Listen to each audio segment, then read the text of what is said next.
Hello, hello, hello, and welcome back to your favorite podcast, the IBS Freedom Podcast. We know you love us, but I will introduce Amy Hollenkamp, R to the D first, my beautiful co-host, and my very pregnant co-host. By the time this episode airs, she might even have a baby, people. How cool is that? Oh, Lord. That's kind of scary, Right. but... Isn't that also, bizarre? It's so weird. I don't know. Growing a human just... It brings up so many weird, like, emotions and feelings all in one. Most of them good, but yeah, it's but sometimes bizarre. Right. What body part do you think you're growing today? Which one are you focusing on? Well, I have that app, which it's funny. My doctors are like, that app is kind of dumb, and I'm like, okay, whatever. But like they did say there's like wrinkles forming in the brain at this point. So the brain might be developing. It's strange. I'm like massaging Cece's brain. Right. Massaging it. Right. It's weird. I am feeling too like definitely a little bit more of an urge to pee more often. Like it's definitely really ramping up at this point. And it's always been an increase just because the volume of your blood's so much higher. So you have to pee like throughout your whole pregnancy. But I think now it's like it's getting tighter and tighter in the abdomen for things to function optimally. And so there's that kind of thing. And I actually think she's kind of moving down. Like she's actually getting into the good position. I feel like that's kind of happening too. Which might be like putting a little bit more pressure like down on the pelvic floor area. Makes sense. But yeah, there's a lot going on in there. To harken back to a previous episode, I hope your puckering strings I know. cope well. Yeah. My mom still blames me for, quote, sitting on her bladder during the pregnancy. Gosh. And she still says she has weak puckering strings because of me. And I'm almost 36. So you can hold that over your kid's head for a long time. The bladder, like, I just feel like that's kind of the pillow of the abdomen. So can she really blame you? Yeah, right? Like, why wouldn't I snuggle up with that big old pillow? Right. Okay, this has taken a very odd turn as an intro, but you know, it's the IBS Freedom Podcast, people. You should be used to this by now. As we hone in on episode 100, that elusive triple digit. I know. Where are we That's at a topic now? For another day, though. I honestly forget. I think this one's going to be 91, but I can't swear. Maybe 92, but it's somewhere in the early 90s, I think. But anyway. Topic for the day. As always, people read it, they know it, but we're coming for you, vegans. We're coming for you today. No, just kidding. I want to borrow a quote kind of from a resource that I've really liked. Hold on. Are you familiar? I'm sure you are, but are you familiar with the Raw Food SOS site, the Denise Minger stuff? I am. She's like, where is she gone? I have no idea, honestly, but I always loved this part of her website. So her website was rawfoodsos.com, and now it just redirects to a different URL, but it's the same site. But there's a tab that says for vegans, and it starts out, it says for vegans. I promise this page isn't scary or mean. Oh my gosh. And I always loved that as the starting point, because I do think, honestly, if we're being truthful, probably our vegan listeners are going to intentionally avoid this episode because they're going to be like, all right, I know the crap you're going to say. You're going to lecture us about protein and iron and I don't want to hear it. And I hope that I'm incorrect saying that. I hope that our vegan and vegetarian listeners do listen to this episode because it's not intended to be scary or mean, just truthful. And we're going to share our perspective having worked with vegetarians and vegans. And again, like I'm a veteran. I was a vegetarian for 11 years of my life. And I rolled my eyes hard at the protein comment every time I heard that from family and friends and coaches. I rolled my eyes and I just thought, they don't get it. I eat healthy. I'm fine. And, you know, looking back now, I'll share the perspective now years later, but I look back and I'm like, oh, that was all from a place of ego. And I I just assumed that I was eating healthy and therefore I was fine. But I can guarantee you without a shadow of a doubt in my mind now, I was undershooting on protein and iron and probably other nutrients for a very long time. And had I like been open-minded enough to kind of look into that or entertain the thought of doing some nutrition tracking, I might have discovered that and that might have impacted my health positively. But for 11 years, people would tell me, are you getting enough protein? I worry about your protein. And I would just roll my eyes and I'd be like, yeah, whatever, Mom, I'm fine. I'm getting plenty of protein. I eat nuts. Leave me alone. So I've been there. Yeah, I mean, I feel like it becomes a bit like any sort of diet that you can follow. There can be a lot of dogma, and there can be different reasons of why someone does it. Again, there's some people that are doing it for moral or religious type reasons. Yeah. And then again, like, I also think there's this trend where certain health and wellness practitioners are promoting more of a vegan style diet or more plant-based diet for gut issues as kind of the optimal diet. And, you know, I think from my end, just having worked with vegetarian and vegans, I definitely think there's a lot of challenges there, especially from a nutrient standpoint. Again, like, to be annoying, but like, the more you cut out, I mean, with any sort of diet, the more different foods you're cutting out, the more potential for nutrient deficiencies. And that doesn't mean that you can't do a vegan diet and get what you need. But usually, again, it requires supplementing certain things. It requires being super, super diligent about stuff. Yeah. And it's just a hard. lot, right. And a lot of the vegans and vegetarians that I've worked with haven't necessarily like been able to optimize in that way because, again, like, it's hard and it almost becomes like a job to manage it if you haven't really been coached around, if you wanted to be vegetarian, vegan, how to manage that properly. Now, I think, again, like, for people that don't necessarily have a moral or religious reason to be vegan or vegetarian, but are doing it specifically for like optimizing their gut, it's not that eating plants and eating all these things aren't amazingly healthy, but you still want to ensure that you're optimizing your nutrition too, and that, again, becomes more challenging. So, again, for people that want to do vegetarian and vegan for moral, religious reasons, I think it can be done. You would just need, I think everyone that's going vegetarian, vegan should work with someone closely on diet to ensure they're getting enough nutrition. And then for the people that are kind of more doing the vegetarian, vegan style diets specifically because they're hoping like it'll reach a certain health outcome or, help with their gut in general, I might advise them still to include some animal products. They could still get the benefit of eating a ton of plants and fibers and things like that are great on a vegan or vegetarian diet without sacrificing some really, really key elements of nutrition and making it harder on themselves than it needs to be. Yeah. And that's a really good way to put it. I think making it harder than it needs to be. And I like that you're making the point that it basically becomes a full-time job to worry about nutrition and think about nutrition to that degree. And granted, you could do that with other diets. Like I have a student in FODMAP Freedom right now who is very like food theory. And, she was telling me, I'm going to preface this by saying I amuse myself with my own sense of humor. So I got a chuckle off of this. She did too.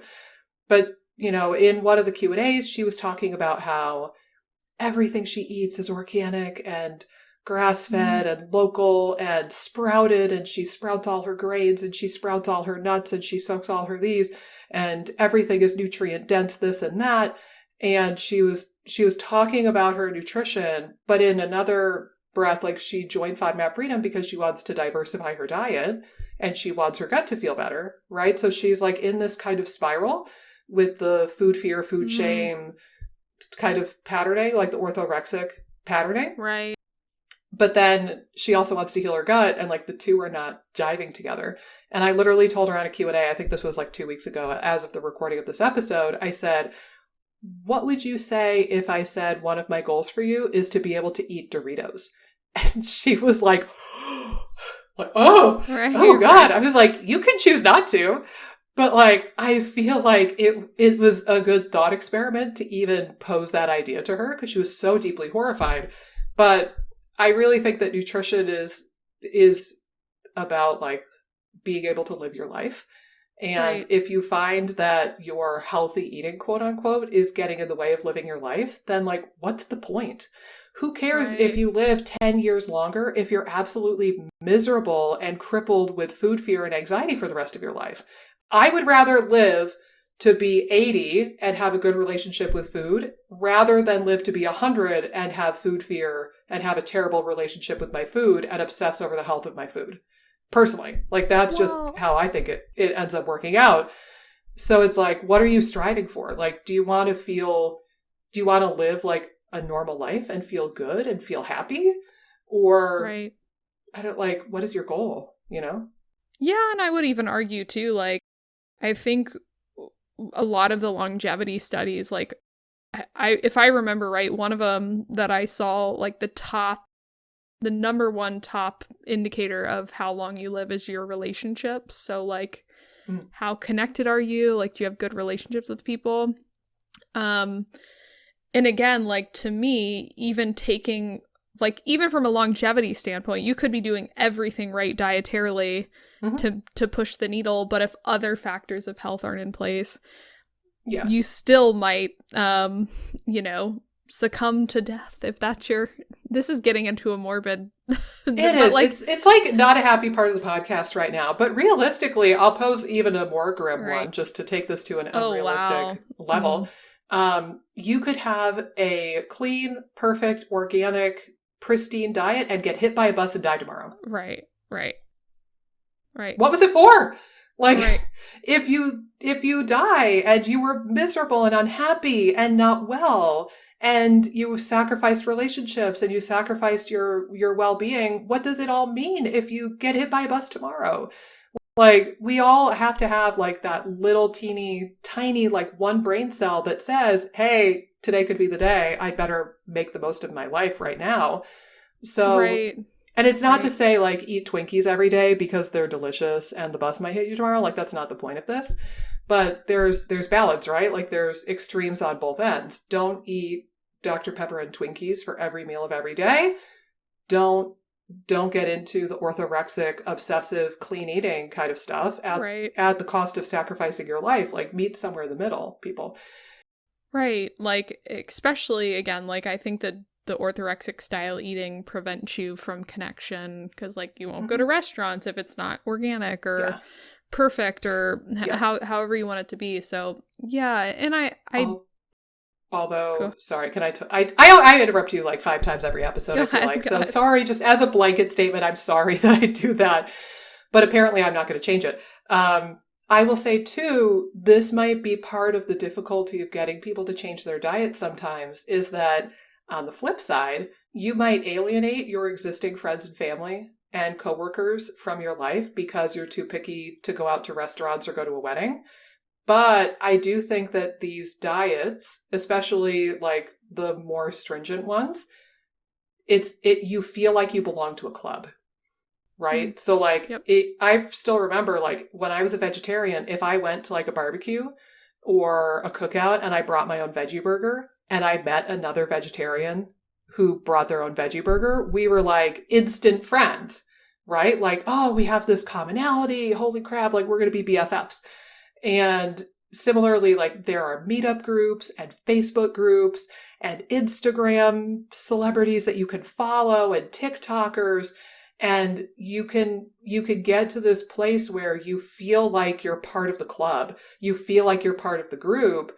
And it can feel like giving up a part of your identity or your entire identity if you decide to go a different direction with your nutrition, because your acceptance and your love and this social network was built upon you doing this diet. So it could be a way for you to gain connections and friendships and meet new people. Like if you go to meetups, for example, that are like vegan meetups, it can be good for that.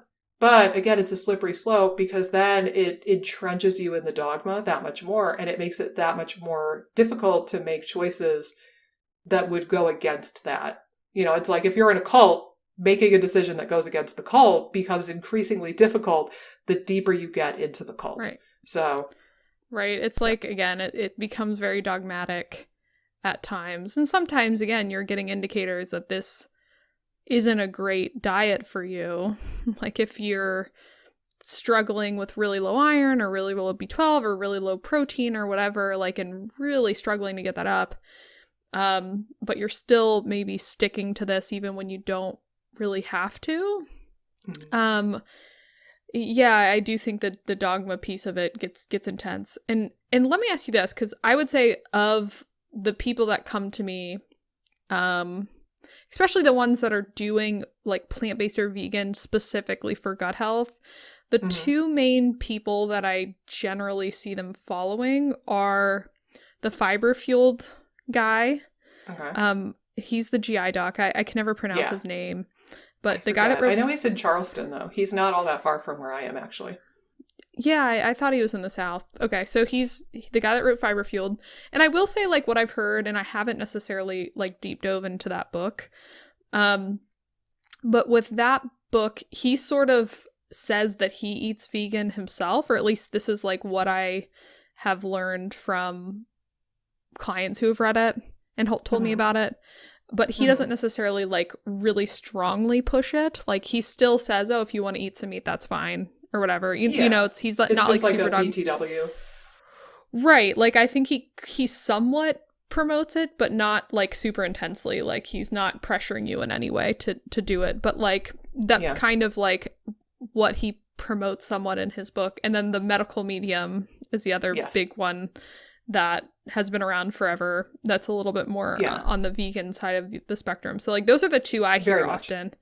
And I think the fiber fueled guy, like, aligns with us in a lot of ways, just, you know, with trying to diversify the diet, being really important for gut health. Like, we have a lot of things in common with him. And I think, like, probably, you know, if the goal is fiber in the microbiome, I don't want people to lose sight of, like, you can get so into the idea of, like, okay, I just need to focus on fiber in everything that could feed different microbes in the microbiome, but then lose sight of nutrition.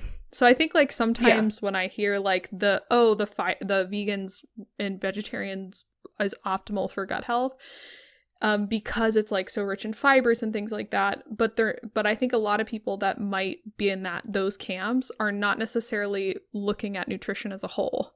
Like, that gets a little bit lost in the sauce. Because maybe, again, they're just focused on the fiber piece and all the good things that comes with fiber. And fiber's great. Right, exactly. Like, we're totally not saying that fiber's bad. It's just you can eat an adequate amount of fiber and you can hit that mark and also eat some animal protein. Right. That's the thing. Like, you don't need to exclude animal protein to get the gut health benefits of, you know, plant-based eating. And this is kind of like a pet peeve or a tangent that I want to go on too. I've been saying for a while, I remember I did a blog post or a series of posts years ago. I think that there's, like, a right way and a wrong way to do a lot of diets. And, you know, you could do paleo and you eat almond flour muffins, almond flour scones, almond flour cookies, almond flour everything. And everything is wrapped in bacon. And you have a steak every meal. It's paleo, right? By, like, the common kind of definition of paleo. But is it healthy? No. Like, so there's always, within any diet, there's a better and a best way to do any diet. Same thing with FODMAP. You could do a low FODMAP diet and only eat lettuce. That's it. It's low FODMAP. But, like, is that a healthy thing to do? No. There's a better way. So similarly with vegetarian and vegan diets, like, and I still remember this, I think it was, oh God, it was one of those Netflix documentaries back in the day, Like Fork like Over 10 years Knife or ago. whatever. Yeah, it was either Forks Over Knives or something in that kind of like time frame. But there was one where there was like a health coach or just like a chick who was a vegan herself. And I think she was just a chick. And they took three randos who all had various health problems. And she basically like taught them how to be vegan for like 30 days. And they did like pre and post blood work. I think Dr. Furman was in it. Mm-hmm. And I still remember, like, right off the get-go, she's giving them, like, a grocery tour, and she was showing the one girl, like, oh, Teddy Grahams are actually vegan. And, like, like, crappy canned frosting stuff, like the, neon Pepto-Bismol pink frosting, that's vegan, believe it or not. There's no dairy in that. So the girl was eating, like, Teddy Grahams dipped in frosting on the regular, and it's like, I appreciate that she like showed them, hey, it could still be enjoyable. You could still have treats and still be vegan. But I feel like right out the gate, I don't know if that was the best thing to show people. Because like you could be vegan and eat Teddy Grahams frosting for every meal.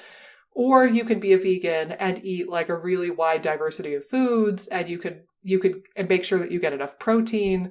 So I think that just because you're a vegetarian or a vegan, it doesn't mean you're eating a healthy diet. And that was one of the kind of pitfalls that I fell into.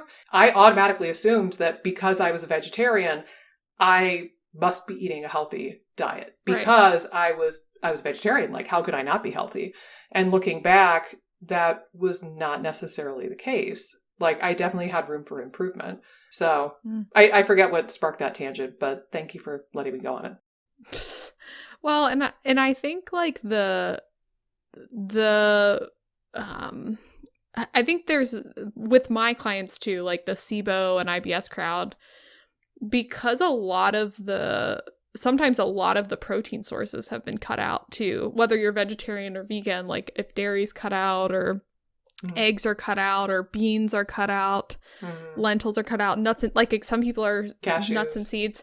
And then it's like, oh man, like there's literally nothing we can add in to supplement protein, or like it's going to be really challenging, and like you would have to be really supplementing powders and things like that, which might not necessarily be the most optimal, like multiple times a day. I'm fine with maybe doing a little bit of protein powder at some point in the day, but like it shouldn't be the thing that you're relying on for protein. You could kind of supplement a little bit, but yeah, I've worked with a bunch of vegetarians and even in vegans, vegetarians, where it becomes very hard, I think, because like beans could be such a good staple that could build up protein a little bit. I mean, and that's still something that doesn't necessarily have the bioavailability of the amino acids as meat. I'm trying to remember the term, and now I can't off the top of my head. This is bad as a dietitian, but there's some sort of shame. Like there's a term, and it's basically, again, like it ranks the bioavailability of different protein sources. I forget what it's called, but you might not be able to use the amino acids as efficiently from things like plant sources as you can from animal sources. And that doesn't mean that you can't make it work. It just, again, like it creates a little bit more of a challenge. Well, and it kind of makes you think, oh, go ahead. Oh, no, go ahead. Well, I was going to say, like, piggybacking off of our last episode where we were saying, like, most people need ballpark about 100 grams of protein if they want to heal stuff. Thinking about, like, if the protein that you're taking in is not as bioavailable, like it's not as digestible and absorbable and usable for the human body, maybe we should even be shooting higher for vegetarians and vegans. Like maybe their bare minimum for healing needs to be like 110 to kind of make up for the fact that it's not as bioavailable. And that's going to be even harder for them to achieve. And I'll say too, like I've maybe like twice a year I kind of go on this kick. So I've been tracking my data with Chronometer again. and, thinking about like, oh, I need to get some blood work done, but I wonder how the old iron's doing. And I wonder how things are looking. And lo and behold, I eat meat. Like I would say I eat meat once a day, and probably 3 or 4 days a week I have one meal that's like eggs. And then like breakfast is one of the other meals tends to be more plant-based for me.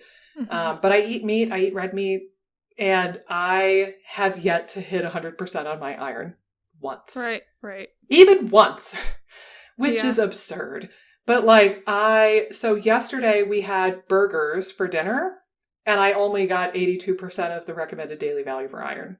And I had a burger, people. Like, I don't know what else to tell you. Day before that, I'm just going to run through. So I think that was my highest number so far in the week or so that I've been tracking, 82%, 55, 73, 55, 95. Ooh, that was a good day. 76, 73, 80. Those are all of my percentages of iron that I've like gotten in my diet. And again, may I reiterate, I eat meat. So it's pretty mind-boggling. But if you think like, if I'm having a hard time hitting these numbers, and likewise protein, I was curious about after we talked about it so much. And on days that I was really, really mindful of the protein thing, like I had a third egg instead of just two, or I had collagen protein powder in my oatmeal to kind of supplement a little bit. I'm able to hit 100 grams of protein a day if I'm mindful of it. But on the days that I wasn't mindful of it, I was getting closer to 70 or 80. Right. And like, I'm not under eating, and I'm not indulging in like a whole ton of processed crap. But if you think of, for me, I only exclude 2 foods from my diet, gluten and dairy. Everything else is open game for me. I eat meat, I eat whatever. And I have a diverse enough diet and background nutritional knowledge, and I'm still struggling to hit these metrics to the degree that I am. Like, I can't imagine like what some of the numbers might look like for somebody who's eating plant-based and isn't being super duper ultra mindful of these numbers. Yeah. Yeah. And again, like, it's so interesting when you go down this rabbit hole because, I mean, obviously the protein, the irons are the obvious ones, but then you can kind of go down the long list of things that are just much harder to get in a plant-based diet. And again, you probably would need to supplement some of these in particular. Things like omega-3s are harder. Zinc's another really hard one. B12. Not that it can't B12, not that it can't be done. But again, B12, some of the fat-soluble nutrients, especially again, like if you have some of the weird SNPs, like for vitamin A. I think again, like those are all big ones. Sometimes iodine, I mean, you can get that from kelp and things like that. But like there's so many different nutrients that can start to become depleted. And again, I just think the more limited your diet is, the more the risk is of depletion. And it's like, again, if there is a big moral, if you have values that align with a vegetarian vegan diet that, you know, make it really worth doing that, then like more power to you, do it, but make sure you're doing it right. If you don't have those like values, you might want to find a good middle ground for you where you figure out kind of the right balance nutritionally and still maybe have principles of some of the plant-based diet templates. Again, like getting enough fiber, getting a bunch of different plants in, like we're all pro that. Absolutely. But again, to me, the more diverse you can eat, the more nutrient replete you're going to be across the board. And again, it becomes much more of a challenge. I would say just generally across the board, I've had less success with vegan and vegetarian clients. Oh, I would agree with that. Just because, again, I think there's underlying nutritional issues that might take a considerable amount of time to remedy. And sometimes, again, we can't even get there if, like, there's no potential way we can get the protein up while on a vegan diet. So yeah, I just think there's a lot of potential challenges there, from a nutrition related standpoint. and it's just hard to overcome them. And I think we can all still learn from some of the advocates in the vegan space about, like, again, that fiber fueled book. I think in general I agree with most of what's in it from what I've heard. I haven't deep dove into it, but you know, it's funny too. I will say, God love my doctor at for my baby doctor or whatever, the gyno. She actually gave me a book because she was like, I never know what to tell people when they ask me about nutrition when they're pregnant, kind of knowing her limitations. Like, I just, like, we weren't taught really, I mean, outside of like take a prenatal. So she asked me to read this book, and I forget what it was called, but it was written by a doctor, and she was saying like, oh, I don't know if this doctor is going to be good or not. I'm just like curious your thoughts on this book. So I read it, and again, the doctor is more plant-based. And I'm like, like during pregnancy, I don't think would be the one time, like, and it was kind of written for the general population. And she wasn't overly pushy about it, but most of her recommendations were plant-based sources. Yeah. And like B12, oh, you can get B12 from these plant-based sources, or you can get, like, it was sort of slanted more plant-based.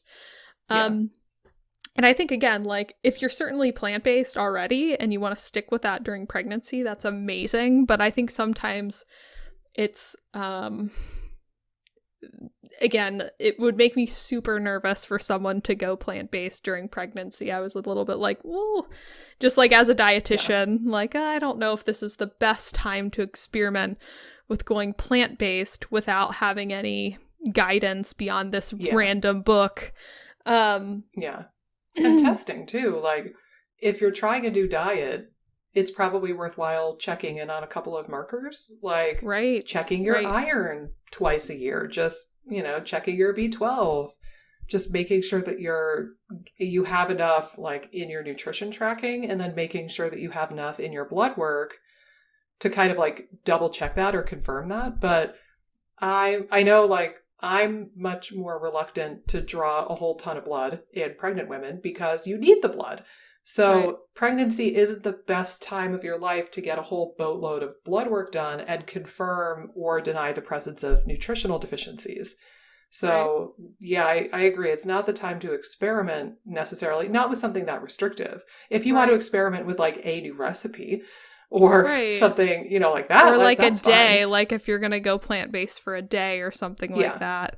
But yeah, or again, like have one plant-based meal a day. Like I said, like I probably eat meat or eggs once or twice a day, usually. And then one or two of my meals tend to be pretty plant-based. Like you can have plant-based meals. Right. I think, you know, to me, there's just such a good middle ground between all these weird diet dogmas that have been popping up throughout time, you know, from the paleo space where they're eating, you know, a plate of bacon but scared of half of a banana, and then like from the vegan space, again, thinking that that's the most optimal for health. And, you know, keto, like what you're saying, I mean, the low FODMAP, again, there's so many just different, like, random diets. And I think, you know, there's elements that are great about kind of the different communities there. But I just, again, to me, the core of it is you have to be able to get nutrition for your body to function optimally in general. And again, we've talked about this so much within the gut health space. Like, if you're not nourished from a macro, micro standpoint, it's going to be really hard to push the needle. And again, anytime you're kind of in these diet dogmas, it can lead to a much harder ability to be nourished. And that's where you start to run into problems. And I like that you bring up blood work because with a lot of my vegetarian vegan clients, like, I think it becomes very imperative to make sure your certain markers look pretty good on blood work. Well, I think A, for the sake of just making sure that you're really healthy, but B, I find at least that when we could do like nutrition tracking, like with Chronometer, and when we can do blood work, it takes away the idea that this is my opinion that I'm forcing on you. And I am right and you are wrong. And it's like, no, man, look, your ferritin is 12. We got to change this. Right. You know what I mean? Like it's the objective testing. I'll never forget. There's a guy that I worked with for a while, and he's a vegan, and to be quite honest, we worked together for many months, and he made precious zero progress. Right. And I think one of the reasons was because of his diet. I think there were other confounding variables as well. But I remember at some point I was just like, all right, dude, look, like, I know you're not going to want to hear this, but like, you're so desperate to feel better. You're so desperate to heal. And we've tried all the things. Why don't we have you do a trial run of like 3 months of like a paleo Mediterranean hybrid, right? So like less grains than the standard American kind of thing, but still incorporating some whole grains and like some seafood and eggs and a little bit of meat, and like kind of marrying the two together somewhere in the middle where it's diversity. You're getting a little bit of everything. And let's have you transition to this template for 3 months and see how you're feeling. And I remember, so I ended up messaging him some of the information in a portal message, and he got back to me and he was like, well, I'm willing to eat fish. He might have said eggs as well. He said, I'm willing to eat fish and eggs and do this for 3 months. Is that good enough? Or is that good enough for you? But it came off very much as like, okay, I will do what you want me to. Right. Like, I'll comply with your demands for a couple of months. Is this good enough? Like, I'll meet you halfway. And I just messaged him back. I was like, well, we'll see. Right? Like, we'll see. It's not me saying like everybody needs to eat a steak every day. It's like, I think that this is not adequate nutritionally for you. So, if you want to start out with 2 or 3 months doing this version of it, let's start there. But I'm going to ask you to be open-minded to eating real actual meat and doing it the way I'm prescribing it, if that does not work for you. And I haven't heard back from him yet. It's kind of right on the cusp of when we were going to follow up on that. But it's like, this isn't me saying you need to eat like me. Ha ha ha. It's like, I don't think you're nourished. So let's see if you feel better. Let's see if your lab markers change. And then we can determine if it's good enough. But good enough isn't going to come from my brain. It's going to come from like your body and your lab results. So objective testing can help kind of temper that a bit. And I know you mentioned this a little bit earlier, but I do think the longer you've been down a certain dogma or way of thinking, and again, we're all like this because it becomes like ego, like what you're saying, where it's like, okay, I've been low FODMAP for 5 years and you're telling me this doesn't work. What? Mm-hmm. Like, or like I've been vegan for 5 years, and I do think it's just really important to make sure that you're actually honing into your body, again, because these dogmas sort of prevent you from listening into what your body's saying. Most of the time when I work with people and they've been on low FODMAP for 5 years and they're really wanting to add foods in, but there's still a level of fear. And I always have to kind of remind them, like, low FODMAP did not really provide much benefit for you, and you've been on it for 5 years. It's time to switch things up. And I think it always reminds me of like back when I was in my business classes in undergrad and even in grad school, there was something in economics called opportunity cost. And I still remember randomly this one lecture where our professor was talking about the scenario of, let's say you work at a college and you're building this new building, and basically you realize that something isn't up to code for this new building, and it's going to cost more money to repair what you messed up in the building than to just tear it down and start from scratch. And so he says, again, like, and I believe this because I've seen it a lot with these diets, like, more people will spend more money because, again, like, they just have gone down that rabbit hole. of like, this is what we're going to do. They'll fix I've a done problem. it for this long. Right. They'll fix a problem that might cost them more, or they'll try to fix a problem that'll cost them more instead of just like scratching the whole thing and starting anew. Yeah. And I think you see that a lot with diets too, but like, I think again, like it happens all over the place where we get like wrapped up and we have to do it this way when it might not, when you might have to scratch the whole process and try something new. Yeah. Well, and going back to the idea of ego, I think also human beings don't like admitting that they were wrong. Right. And if you think about it with nutrition, let's say a person was a vegan for 5 years, and then they hear, hey, I don't think that diet is suiting you. That's part of why you're stuck. It's kind of like saying you were not only wrong, but you were wrong every day for 5 years. So what is 365 times 5? I don't even know. Like, you were wrong for 1,500 days in a row. Right. Yeah. Like, wow, that is a really hard pill to swallow. And people don't like admitting that they're wrong even once, let alone 1,500 times in a row or 1,600, whatever it boils out to be. And again, there's that element of like, my identity is wrapped up in this diet. And again, like, I'm going to reiterate, this happens with the other ones too.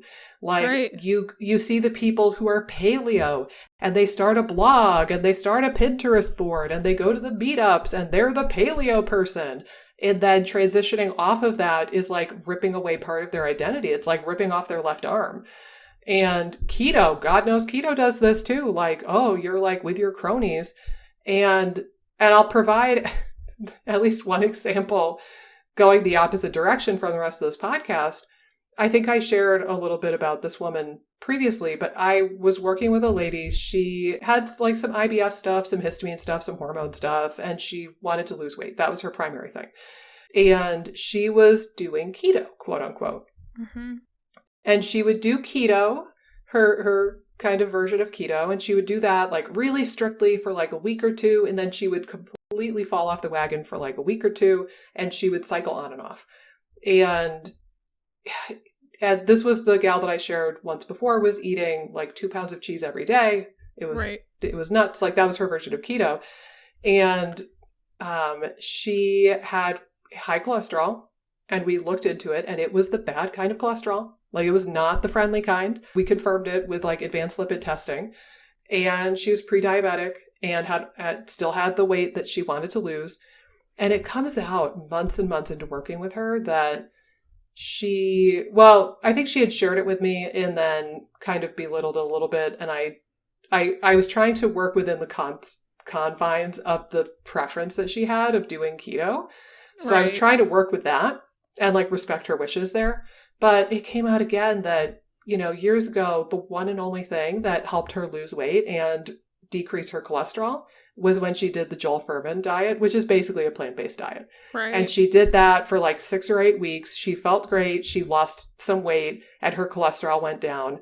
And then she had that data point and she ignored it because she got sucked into the keto dogma and into that world where people are like, you don't need to worry about cholesterol. That's all a lie. And everybody should be doing intermittent fasting and keto every day of their lives. And it was like, her body was screwed up. And finally, I just kind of convinced her to go back to eating more plant-based. And it agreed with her body so much more. Like, for her, that ended up being a much better template. And she was very crunchy. Like, she would make like overnight oats and put all sorts of stuff in there. And she didn't completely remove animal protein from her diet. She just scaled way back. So she would have meat like a couple times a week and she would have eggs a couple times a week. But, you know, she went from eating a ton of dairy, quite a lot of meat, and no grains, no legumes, and like not a lot of fruit either. And having like basically like meat and fat and veggies, and, you know, watching Dr. Berg videos on YouTube and thinking that that's the best thing in the world that she could do. Meanwhile, she's gaining weight and her cholesterol's shooting up like crazy. And the last time I checked in with her, her cholesterol was starting to come down. She's lost 20 or 30 pounds, I think now, and she's feeling better and better. But there are people that like plant-based really, really agrees with. I don't think they're the majority, to be honest. But it's Right. like the same problem ends up being true. She was Right. sucked into the diet dogma and she was choosing to listen to the authority figure, quote unquote, instead of listening to her body and her experience with these different diets. And really, her body was telling her what dietary template made the most sense for her years ago. She could have saved thousands of dollars on testing and visits with me and supplements and dietary stuff. She could have saved thousands of dollars if she had just listened to her body and done that Joel Fuhrman diet for longer, or like modified it a little bit and kept doing Right. that. But she got sucked into the dogma and like the, oh, all carbs are evil kind of stuff. So it goes both ways, but I imagine that that happens with plant-based eaters sometimes too. Like they know darn well that they felt more nourished when they ate some animal protein, but Right. for whatever reason, they get sucked into the dogma. It happens to all of us. Yeah, I definitely think that's really interesting. And I do think that people might fall more on a spectrum of like maybe being someone that is going to be more carb heavy, more plant-based, but still need a certain level of protein and nutrients that you can get animal-wise, versus someone that's kind of more on they do a little bit better in the paleo, like higher protein, Mm-hmm. enough fat, and some carbs. Like, again, I think that everyone's kind of falling on the spectrum there. And sometimes if you feel better on one or the other, it's like, okay, you could still modify it to be somewhere in the middle of where it's at. Again, what's good enough. Yeah. eh, So, yeah, I mean, again, I think that the key element here, I think, is just to make sure that you're still able to listen into your body. I know that I've heard some like vegan and vegetarians. I don't know if this ever happened to you. I don't remember us talking about it where you ever like craved meat. Is that anything that's Ah, ever happened to I you? I did not, but my mom did. So Yeah. the long story short was, my mom got a job at Cornell, and Ithaca, New York is very crunchy. And when she started working at Cornell, one of her coworkers was a vegan and converted her. That's another element of all these diets that are weird. Like, if you can convince a friend or a family member to do the diet with you, if you can like convert them, you get extra cult points in your own Hmm. mind, right? Like it's so satisfying if you can like convince somebody else to do Whole30 and Right. become paleo with you, or like do a cleanse or whatever. I don't know why that's so deeply satisfying, but that's another element of this that makes it really dangerous. But Hmm. and imagine the power trip that like Instagrammers and celebrities go on when they convince thousands, if not millions, of people to follow them on a diet. Right. Like, Right. wow, that would go to your head. But the thing back in the day, so when I was 11, my mom, her coworker convinced her to go vegan because my mom wanted to lose weight. It was part of her weight loss kind of efforts. And she came home one day and she was like, "Nick, I'm gonna be a vegetarian." I think she did vegetarian first and then vegan for a little while and then back to vegetarian. But anyway, she goes, "Nick, I'm gonna be a vegetarian. Do you want to do it with me?" And I was like, "Yeah, sure." And that was Yeah. the whole decision. But like, I didn't really care for meat when I was a kid. I complained it was too hard to chew. So it's another level of laziness in the lazy Olympics. I would be a gold medalist. But I was just like, yeah, okay. And I was fine with it. Like, I felt okay. I didn't really think much of it. My mom, probably after about 5 or 6 months, started to crave, in her words, blood. Oh my gosh. Like a rare hamburger, a rare steak, filet mignon, like anything with blood. She was like, bring it. I need it. And then finally, eventually, she did go to her doctor and they were like, oh, yeah, you're like really anemic. You need iron. And I'm Yeah. pretty sure she like got a burger on the way home from that Yeah. doctor's appointment. And so she lasted about 6 months on that diet, give or take. And she almost immediately felt better when she started, Right. she ate like a burger or a steak like 3 days in a row. And she was like, I feel amazing. So I do know that that does happen because it happened to my mom. Right. Right. Yeah, I know I think there's a lady in the health space. I think her name's Alexandra Jameson. She was in the movie Super Size Me. Like her boyfriend was the guy who was in that movie. Okay. And this is just super random. I remember she went vegan and was like a big vegan advocate for a while. And then she started craving meat. Like that was like her sort of telltale sign of when she like stopped eating vegan. It's not necessarily that she went paleo or like to the other extreme, but like she had that sensation too. And I've heard that from a number of people as well, is that sometimes there's that craving there. And again, some women say in pregnancy they crave meat too, because presumably you need more iron and you need more protein, and the baby is going to tell you that. So I've heard actually a number of pregnant women say that they crave meat and they crave like steak during their pregnancy. Yeah, I would say too, some like meats, if they're not like a consistent texture, like I had an aversion to at the beginning, like chicken, like a chicken leg or wing or whatever, where you're kind of biting in and sometimes the texture. The leg and the wing are very different, but okay. Right. No, what, like a drumstick. Is that okay? Yeah, that's I would call that a leg. Okay. Yeah, like a drumstick. So I would just bite into that, and because sometimes the texture was different. Oh, that like really gave me aversion. Rubbery, little fatty. Right. I was fine after that, but yeah, I could see craving, but it gives you an idea too of the body usually knows best. So if the body's kind of craving some of this stuff, definitely listening in can be helpful. However, are you ready for this? That was the perfect segue, so thank you for that. Our brains are wired together somehow. The opposite can be true too. So your body might be misleading you, or you might not understand the full picture without some other kind of opinions or objective data.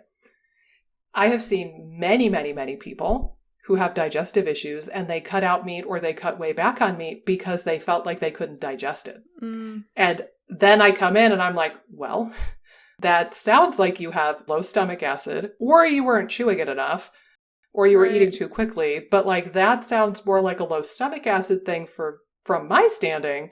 Why don't we see if we can reincorporate some meat and get you digesting it better? But all these people interpret it as, oh, I feel like indigestion and I feel like the food's sitting in my gut like a brick of lead. It's not agreeing with me. Therefore, the food is bad for me. Therefore, I'm going to cut it out. And it's like, no. Support your body and you'll be able to digest that food just fine. So yeah, there's like, it's so tricky. It's really, really hard to navigate this on your own. And, it's like the woman who did great on the Joel Fuhrman diet and was feeling worse on keto. Like that was a good example of like, she felt better and she was losing weight and her markers were normalizing on the one diet and they got worse on the other diet. That was a really clear cut, like, listen to your body situation. Right. But the people who cut out meat because they think it's bad for them and they can't digest it, but they actually just have digestive insufficiency, that could easily be interpreted as, oh, this diet doesn't agree with me, but it's actually your body saying that it needs help. Right. And I wonder if that would happen less frequently if there wasn't also this like background dogma bullshit assumption that meat is inflammatory and it's hard to digest, because that is pervasive in the world still, unfortunately. I think it might even be like a throwback from like the 90s and early 2000s when plant-based eating was quite big. But like, I know I have had patients tell me that meat is bad for you because it rots in your colon. And I've had people say that it's hard to digest. Even without symptoms of the low stomach acid thing, I've had people just inform me that meat is very hard to digest. And it's like, okay. And I even recently this week, the friend in Florida that I've mentioned a bunch of times, I feel like you all know her by this point, but friend in Florida has been very sick with like POTS, Guillain-Barré, like weirdness, autonomic problems for 7 or 8 months now. Just literally like 2 days ago, she messaged me on Marco Polo and she was like, yeah, I'm going to have a meeting today with my functional neurologist and my functional medicine guy. And I think I'm going to go vegan for 30 days. I think I just need to cut out anything inflammatory and I'm going to do like a cleanse and I'm going to go vegan for 30 days. And I basically told her, I was like, we literally just talked about this on the last podcast episode that we recorded, that you need protein to be able to heal and you're going to have a much harder time hitting that. And I told her, I was like, you don't eat inflammatory stuff. But I think with her, like knowing her, and I talk to her almost every day, knowing her stuff, she also said that since they came back from their trip to Michigan to work with the functional neurologist, and they don't have childcare for their son anymore, so it's just like they're managing the 3-year-old and her health issues, and her husband works. It's like, she said that they've been overindulging on like convenience foods and sugar. And they'll get like the organic 7-ingredient cookie dough or whatever, like gluten-free, dairy-free, everything free cookie dough, but it's still cookie dough. And she's like, yeah, we're overindulging on some sugar and some processed foods and we've got to cut it out. And it's like, you could just do like 30 days of no sugar, right? Like you don't have to take it to the extreme of cutting out an entire food group and an entire like macronutrient practically. Like if you want to do like a sugar detox of sorts, then do it. Like you don't need to follow a dietary template to achieve that goal. But I think, and I told her this too, and I shared this, I said, I think that you're craving like a set of rules or a structure. And I think also there is a degree of she doesn't trust her body anymore because she has felt broken for so long now. And I think that she would feel more comfortable placing that trust in an external thing. Right. And like, oh, the background kind of assumption of, oh, meat is inflammatory and it's hard to digest. Therefore, I'm going to go vegan for a month. And I was just like, no, for the love of God, don't do it. Like, stop. No, just tell your husband, we are doing 30 days, no sugar, end of story. Do not bring sugar into this house. And just like, do that. It's so much easier. And you don't risk all of these wackadoo nutritional deficiencies if you just like figure out what you're actually trying to eliminate. Like if you similarly, I'm sorry, I'm going on a tangent. Similarly, if you're eating a standard American diet and you're like, oh, I eat way too much fast food, I'm going to go vegan. Therefore, I won't be able to do fast food. And it's like, you could literally just make a rule for yourself and be like, nope, no more fast food. No, not doing it. No more Chick-fil-A, no more McDonald's, no more whatever. And that's just the new rule. And I'm going to eat like more whole foods and I'm going to try to cook more at home. And I'm just going to make that a hard no. Like you can do that without going vegan or paleo or keto or carnivore or whatever else. Like, but you know, it's like people get into these template diets where it's so much more restrictive than it actually needs to be in order to achieve the goal that they're really going for. Yeah.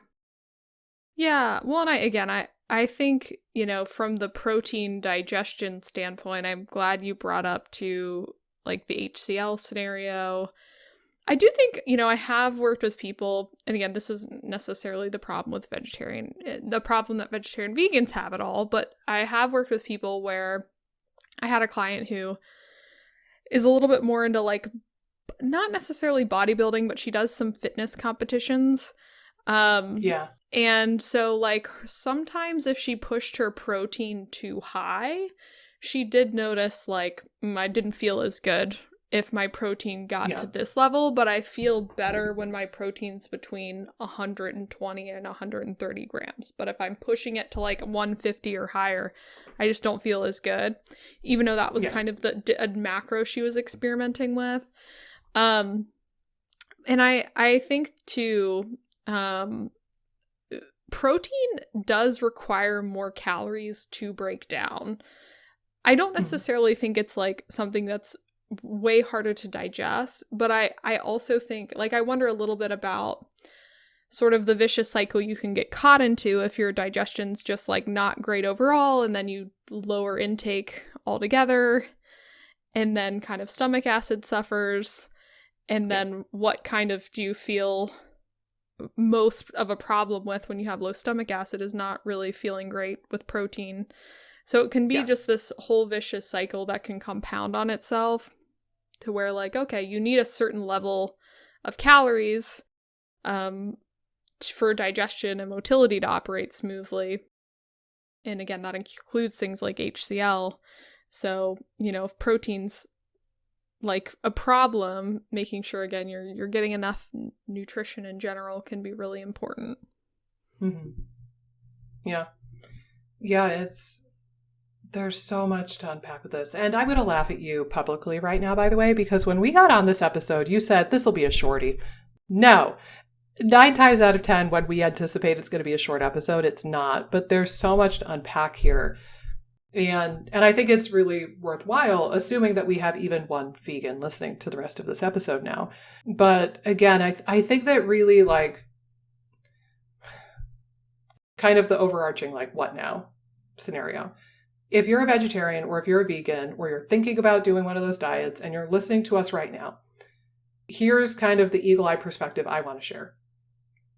First off, ask yourself, what is my goal and what are my background beliefs in making that decision? Is it ethical? Like you don't want to kill animals? Is it because you intrinsically think that meat is unhealthy or bad for you? Because I would share that I don't think that's really true. Again, that website, rawfoodsos.com, actually did a really good job of breaking down like the flaws in the China study and how a lot of the research that proves, quote unquote, that meat is bad for you actually was deeply flawed. So I think that hopefully we kind of deflated a little bit. But ask like, what are your goals in doing this kind of a diet? Like if you're trying to, if you don't want to kill the animals, as an example, and it's more of a like ethical kind of dilemma, you could still like have seafood and bivalves. Like I know Denise Minger mentions this on that tab of the website I mentioned, like bivalves don't really have a brain. As far as we're aware, they don't perceive pain, but they're a really great source of protein and iron. And it might just be, okay, you're a vegetarian or you're a vegan, but you have like clam chowder once a week, or you have clams or seafood or something, once a week or whatever it is. And that'll be a good source of zinc and iron and all the things. So you could usually find some non-vegan kind of workarounds, even within the goal. If it's like a texture issue, because I've had people say that too, like they're repulsed by the thought of eating meat and it's like a texture and like the blood and like, ugh. Okay, what about collagen peptides? Like that way you get some animal-based protein, but you don't have to deal with the texture and like the thought of munching on a piece of carcass, like right. If that's not appealing to you. They also make collagen peptides from a fish base also, so you could get that similarly if you're going to do fish or seafood. And again, if you're trying to do a vegetarian or plant-based diet with the hopes of getting healthier, ask yourself, do you need to go to that extreme to achieve that goal? Like, could you look at your current diet and just add more fiber to your existing diet and not drop out a whole food group and still achieve the same goal? Probably the answer is yes. And you'll still achieve the goal that you are going for. So it's like, evaluate what your goal is. And again, be mindful of your background beliefs and like any dogma that you might have gotten looped into. And then use some combination of nutrition tracking, like we have plugged repeatedly on this podcast. They need to sponsor us. The Chronometer app, like use the Chronometer app or something similar and get at least a ballpark of what you're getting. Like, honest to goodness, do not be the jerk like me who assumes that I must be healthy if I'm doing this diet. Ha ha ha. Like, just track it. Put your money where your mouth is. It's a free app. Just use the app. See if your assumption is true. And if it's not, then you could do something about it. And then last but not least, I would say, if everything is still checking out, you're like, these two ladies are crazy. I'm doing A-okay. then go ahead and get some blood work done and just check on some of the nutrients that we mentioned that are difficult to get. Like if you do a comp metabolic panel, you'll be able to see bun and protein, and that'll give you kind of a very rough ballpark maybe of your nutritional intake there. You could check the CBC and iron and ferritin to get a sense of what your iron looks like. You could check vitamin B12. You can even check vitamin A in blood work. I order that moderately frequently through LabCorp, and they pair it with beta carotene. So again, you're checking the bias.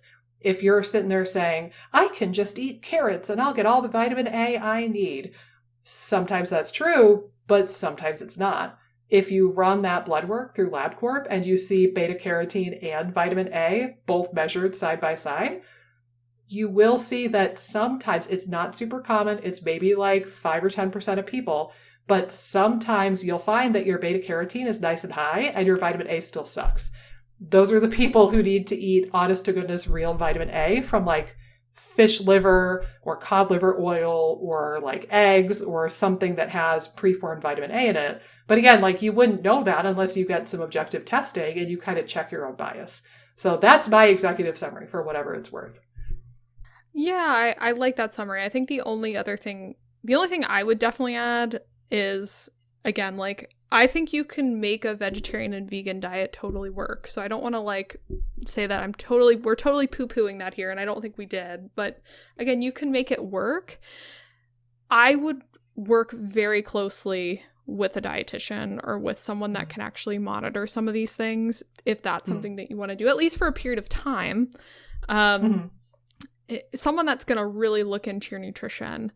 I mean, if you're going to like a functional medicine doctor and they're just like, oh, eat low FODMAP and vegan or something, if you start stacking all the diets on top of each other, that can be even more problematic. But again, really probably working with a dietitian or someone that's going to look really closely at some of these nutritional issues that can come up on a vegan and vegetarian diet, I believe is really important. It doesn't mean that you have to do it forever, but just trying to make sure that your bases are covered if you want to continue doing that is really critical. And again, just getting a sense of that I think is important. So I just wanted to throw that into the executive summary as well. Yeah. Yeah, and that's actually a really good point too, because again, like all of us have biases, all of us have blind spots, all of us make assumptions. And if you get another brain on the case, chances are that will give you another perspective. Now, I will say though, to kind of play devil's advocate on this, if you are the person who seeks out specific dietitians who only work with vegans, they're likely to suffer from the same brain lesions that you do. And therefore, you're not going to get a different perspective, right? Like, I understand if you don't want to go to the dietitian who like specializes in carnivore, if you are currently a vegan, I get that won't be a good match, but you probably just want to find like a general dietitian who specializes in like women's health or weight loss or just general like dietetics, rather than seeking out somebody specifically who's going to align with this belief. Because again, the whole purpose or half the purpose of working with somebody else is to get a different perspective and check your own biases and put them in the backseat for a while. And I have had people, like, it comes up pretty frequently actually, whenever somebody is following a particular diet, they will specifically ask me, like, are you going to make me change this? And I'm always honest. And I tell them like, I'm not going to make you do anything, but I can try to respect your preference and work with that to the best of my ability. But if I think it's not serving you, I am obligated to eventually pipe up about that, right? Like the dude where I was like, look, bro, we need to do this. Like, it would be unethical if I did not say something. And I just, entertained that regardless of what I was seeing. So that's my happy medium, is like, I'll work with vegetarians and vegans. I am pretty transparent from the beginning that it's really, really difficult to get certain nutrients, and you have to be really diligent and mindful and on top of your game if you're going to make it work. And it's way more of a headache than if you were just to have a burger every now and then, to be honest with you. Right. But I'll try to work with it and be respectful of that to the best of my ability. And if it's no longer in your best interest from a health perspective, I'm obligated to tell you that. Right. But like I said, if you like work with the Instagram vegan model who, or the person who works with all of the vegans from your vegan meetup and all of the vegans recommend this one dietitian, like that's kind of a red flag. I would actually seek out somebody else. Right. Right. And also, I would not go to a functional medicine doctor specifically for nutrition, not in this instance. They will tell you they do nutrition, but they don't know it to the depth of what Amy and I have described and like what a dietitian would do. Yeah, I mean, again, like, I feel like, and again, there could be, I don't want to totally stereotype, but I would say most of the functional medicine doctors' work, or what I see from clients coming to me from the functional medicine space, is more about, you need to eat this particular way, of this particular diet, try this out, but not necessarily about looking at what that actually means nutritionally, or looking at the composition of the diet to make sure you're replete in different things. And again, I think that that's so critical for so many reasons, but because you could be doing everything right on a low FODMAP diet and still not be getting better, and for a number of reasons that could be going wrong. But I think, again, like, same thing with vegan, you could feel like you're doing everything right, and you might be, again, like, eating primarily fruits and vegetables, or eating like in a better vegan way versus like what you were describing, the forks over knives example. Right, like, you might be eating a really nutrient dense diet, but there still could be big gaps, and you just don't want to miss these things, because they can really keep you stuck for a long period of time if you have these blind spots. And everyone has blind spots in their case. It's not just vegetarian and vegan, so it's just really important. Yeah, it's just important if you want to kind of pursue that way of eating, that you're looking for someone that can help you isolate the blind spots and make corrections appropriately. Yeah, and I'm going to reiterate, we are all human, and we all have blind spots, we all have biases, we all have brain lesions, as I call them. And, I'll share like a laughable example from my own personal life recently. And I haven't shared this with you, Amy. So, hi, my name is Nikki, and I'm an addict. Can you guess what group I'm introducing myself at? Chocoholics Anonymous. Okay. Oh, God. I was going to say chocolate, but you beat me to it. I have proclaimed my love of dark chocolate many a times on this podcast. And, my little bias and my little hope, every time I have my couple squares of dark chocolate, is like, well, A, it's not so bad for me, right? Like, it's not like a Twinkie. Come on. Right. But also, I've rationalized, well, dark chocolate has some magnesium, and that's good for you. And it's good to enjoy your food, and that's good for you. And, it's not that bad. Well, so admittedly, for longer than I want to admit, my like, I'll have like a little bit here and there has been, I'll have 2 squares of like this big Trader Joe's brick of chocolate every day. And the thing is, I never overindulge in the moment. Like, I could genuinely have 2 squares and walk away, and I'm happy with that. But the cumulative effect of eating candy, I'm just going to call it what it is. The cumulative effect of having a little bit of candy every single day, I am aware is probably dumb and not ideal. And I think I'm a little bit of a crack addict in this regard. So I decided randomly recently, like maybe a week and a half ago, I was like, you know what? I need to get a grip. I'm just going to cut out the chocolate, and I'm not going to have chocolate. And I'm going to give it like a month, right? Because I will admit, I have like 8 or 10 pounds of COVID weight from last 2 years that I would like to trim off. It's not the worst. It's not the best. And I'm 6 feet tall, so I carry the weight decently well. But like, I have a little bit more of a tummy than I want right now. And I'm just like, okay, it's time. It's time. Like, between the stress and overindulging in chocolate and whatever else from the last 2 years, I'm like, all right, it's time. But I'm I'm currently not willing to put in a lot of other effort in my life. Yeah. Like, I don't really want to change the rest of my nutrition at this time. And I don't really want to take up like a really intense exercise regimen at the moment. So I was just like, all right, this is like one easy thing that I can manipulate. I'm basically eating candy every day. So that's kind of dumb. Anyway, I'm going to get more of a grip on the chocolate thing because I think it's a little bit too much of an addiction. And I kid you not. So I made this decision. No, I take it back. It was about a week ago. I think it was like Tuesday of last week I decided to do this. And then this morning I got on the scale because I was like, surely I have lost some weight. None. Yeah. Not a pound. But I laughed at myself because I was like, of course you got on the scale and expected it to look miraculous in 1 week of 1 week of changing something pretty minor in the grand scheme of things. Like, I've done nothing else and I hopped on. I was like, surely I've lost 5 pounds by now. No, but like, we all have brain lesions. Like, I know that that's silly and dumb, but I still did it. And then I laughed at myself because I was like, oh yeah, that was probably unrealistic. Oh my gosh. It is what it is. Chocoholic. Human brains are weird, wonderful things. True. They're all unique. Very true. Yeah.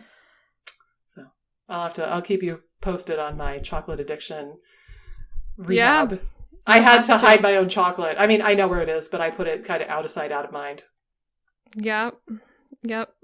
It's under lock and key. I feel like if you gave it to Jess to ration, she would be really good.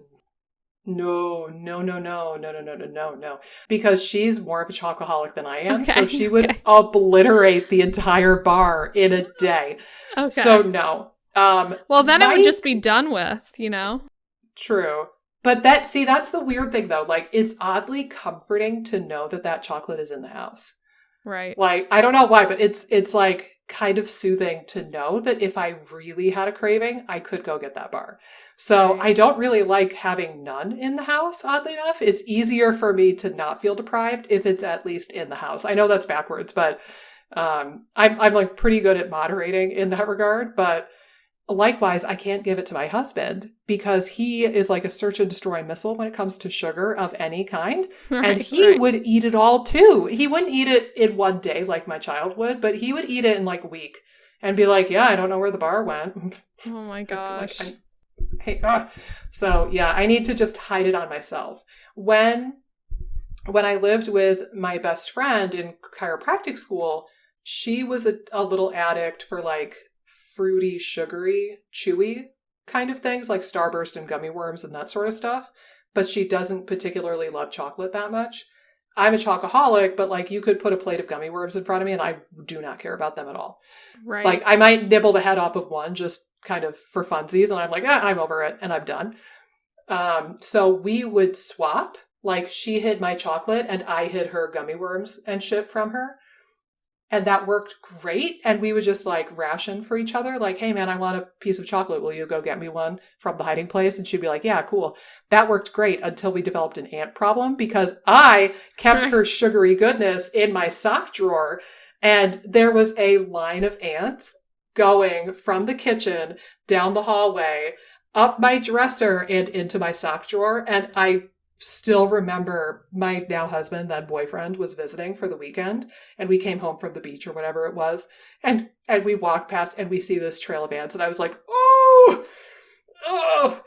bleh. And I grabbed the 409 and I just sprayed them all with 409. I murdered all of them. He was like, you're kind of going overboard. I was like, I don't care. And then, I had to move the candy stash. But yeah. Oh man. I was repulsed. The adventures of college Cairo college Nikki. I know. There are more for sure to share, but I will close us out with one other share that comes to mind that I almost forgot to include in this episode. Would you like to know, and I might have shared this already, but like play along for the listeners. Would you like to know why I ended up adding meat back in my diet? Why was that? Thank you. Thank you for playing along. So again, I was a vegetarian for 11 years and I felt fine. And I thought I was doing good. I was A-okay. I never questioned it. But the thing is that the end of that for me was my gut health struggle. And it wasn't like, I need more protein and nutrition. It was actually, I've shared and I've joked before, like I did AIP before it was called AIP. I just kept restricting more and more. As I did more elimination diets and I cut more stuff out of my diet, I started to get the very real realization of, oh, I have nothing left. Right. Like, I can't have this preference of being a vegetarian and also cut out gluten and dairy and eggs and soy and corn and eventually nightshades and eventually nuts and seeds. And like after a certain point, it was like, okay, what do I eat? Like I literally needed to incorporate meat again. And I did it very gently. It started with like a nibble of turkey on Thanksgiving and just kind of gradually over several months, I got used to the idea of eating meat again. But it was like, I knew on some level, even though I hadn't had any nutrition classes at that point, I didn't really know a ton about nutrition necessarily, but like I had some gut feeling of like, I don't know what to eat anymore. And I'm listening to all these functional medicine people tell me that gluten is bad and dairy is bad and soy is bad and corn and eggs and nightshades and all of these things are bad and inflammatory, and my gut is getting worse and worse and worse. So I feel like I need to restrict my diet more and more, but I'm running out of foods to eat. Therefore, I feel like I could wrap my head around eating chicken. Like for probably the first year, I just did like chicken and turkey. And that was kind of it. It probably took me about a year to eat like a burger or a steak. And it wasn't until my then boyfriend, now husband, cooked it on the grill for me because I wasn't really into the idea of cooking it myself. But that was kind of how it progressed. And I think probably a lot of listeners listening to this podcast right now have found themselves in similar situations where they're combining different diets, they're combining different restrictive elements, and they're having this feeling of like, I don't know what else to eat. And for me, it was like all the other restriction that I was doing was in the name of health. Spoiler, it didn't really help all that much, but I thought it would. But like all of this was for my health and for like feeling better. And this one was a preference. Therefore, the preference was the one that had to go for me. So for what it's worth, that's how it happened for me. Yeah. Yeah, I imagine that's potentially, I would say, how a lot of people going into the gut health space get off vegetarian and vegan, because it's like if beans then are off the table and some of these other protein sources, maybe dairy doesn't sit well with you or something like that. Again, like we're having forbid soy. Right. Like soy is in everything, especially vegan products. Right. Yeah. So like if that doesn't seem to sit well, like you're eliminating basically all the protein sources for vegan and vegetarian that are vegan and vegetarian, it's going to be really hard to meet your needs. And I think that a lot of people get pushed more into that corner, and it might help them open up their comfort zone a little bit more. Yeah. Yep. I think so. But guys, again, assuming that there's like one vegetarian or vegan listening right now, all the way to the end of the episode, thank you for being open-minded enough to listen to this conversation. Again, we tried to make it so it wasn't scary or mean. Hopefully we achieved that goal, but we're just trying to have a real conversation and help you guys as much as we can. So thank you for listening. Amy's having a jamboree over there with her microphone doing God knows what. I just accidentally hit it with my knuckle. I'm sorry. Darn it, Amy. But as always, you know the drill, but I'm going to say it again anyway. Leave a comment, like, subscribe, leave a 5-star review, do all the things. Follow us on Instagram. We're everywhere. We're on the internet, and we will see you on the next episode of the IBS Freedom Podcast. Until then, take care.